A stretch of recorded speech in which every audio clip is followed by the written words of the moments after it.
ഹേ സുനിസ്, അപ്പോൾ എല്ലാവർക്കും എൻ്റെ ചാനലിലേക്ക് സ്വാഗതം. നമ്മുടെ കളങ്കാവലിൻ്റെ ഡേറ്റ് അങ്ങനെ കഴിഞ്ഞ ദിവസം വന്നായിരുന്നല്ലോ, 27-ാം തീയതി അടുത്ത മാസമാണ് റിലീസ് ചെയ്യണത്. അപ്പോൾ സിനിമയുടെ ട്രെയിലർ ഉടൻ തന്നെ വരും എന്ന് പറഞ്ഞൊരു പോസ്റ്റർ അവർ ഇട്ടിട്ടുണ്ട്.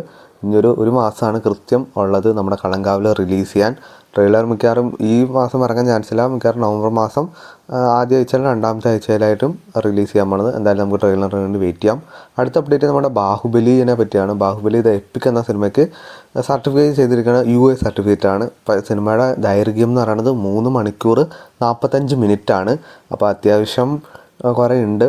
അപ്പോൾ എന്തായാലും 2 ബാഹുബലിയും ചേരുമ്പോൾ ഇത്രയും ഡ്യൂറേഷൻ തന്നെ വരും. ചില സീൻസൊക്കെ കുറച്ചിട്ടുണ്ടെന്നാണ് നമുക്ക് അറിഞ്ഞത്. എന്തായാലും നമുക്ക് എപ്പിക്കിന് വേണ്ടി വെയിറ്റ് ചെയ്യാം.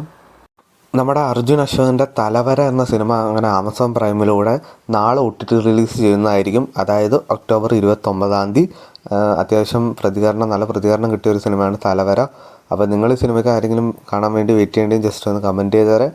അടുത്തൊരു ട്രെയിലറിൻ്റെ അപ്ഡേറ്റ് ആണ്. ഇന്ന് വന്നിട്ടുണ്ടായിരുന്നു ട്രെയിലർ യൂട്യൂബിൽ. നമ്മുടെ മധുരം ജീവാമൃത ബിന്ദു എന്ന ബേസിലിൻ്റെ സിനിമയാണ്. ഒക്ടോബർ 31-ാം തീയതിയാണ് സിനിമ OTT റിലീസ് ചെയ്യാൻ പോണത്.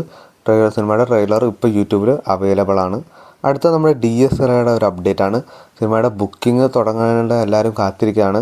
അപ്പോൾ ബുക്കിംഗ് അങ്ങനെ നാളെ സ്റ്റാർട്ട് ചെയ്യണം. ഒക്ടോബർ 29-ാം തീയതി 9:30-ക്കാണ് സ്റ്റാർട്ട് ചെയ്യാൻ പോകുന്നത് കേരളയുടെ ബുക്കിംഗ്.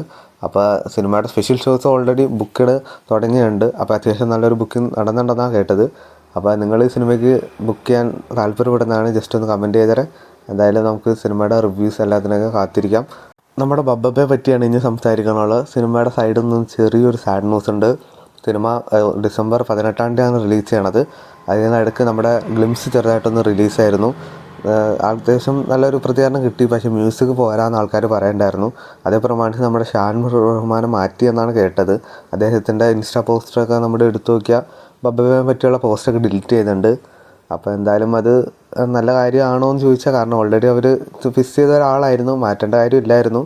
ഇനിയിപ്പോൾ നമ്മുടെ ആരാണ് ഇനി വരാൻ പോകണമെന്ന് അറിയില്ല. ജേക്സ് ബിജോയ് എന്നൊക്കെ കേൾക്കുന്നുണ്ട്. നമുക്കെന്തായാലും വെയിറ്റ് ചെയ്യാം. ഇങ്ങനെ ഈ കേട്ട വാർത്ത സത്യമാണെങ്കിൽ അവർ ഇനി ഒന്നുകൂടെ മ്യൂസിക് ചെയ്യേണ്ടി വരും. കാരണം ജേക്സ് ബിജോയ് ഇപ്പോൾ ഒന്നാമത് തിരക്കിലാണ്. അപ്പോൾ സിനിമയുടെ റിലീസ് ഇനിയും നീളുമെന്ന് നമുക്കറിയില്ല. എന്തായാലും ഇതിനെപ്പറ്റി നിങ്ങളുടെ അഭിപ്രായം ജസ്റ്റ് ഒന്ന് രേഖപ്പെടുത്താം. അപ്പോൾ ഇതുപോലത്തെ OTT വാർത്തകളും റിവ്യൂസൊക്കെ അറിയാൻ വേണ്ടി ചാനൽ സബ്സ്ക്രൈബ് ചെയ്യുക, കൂടെ സപ്പോർട്ട് ചെയ്യുക.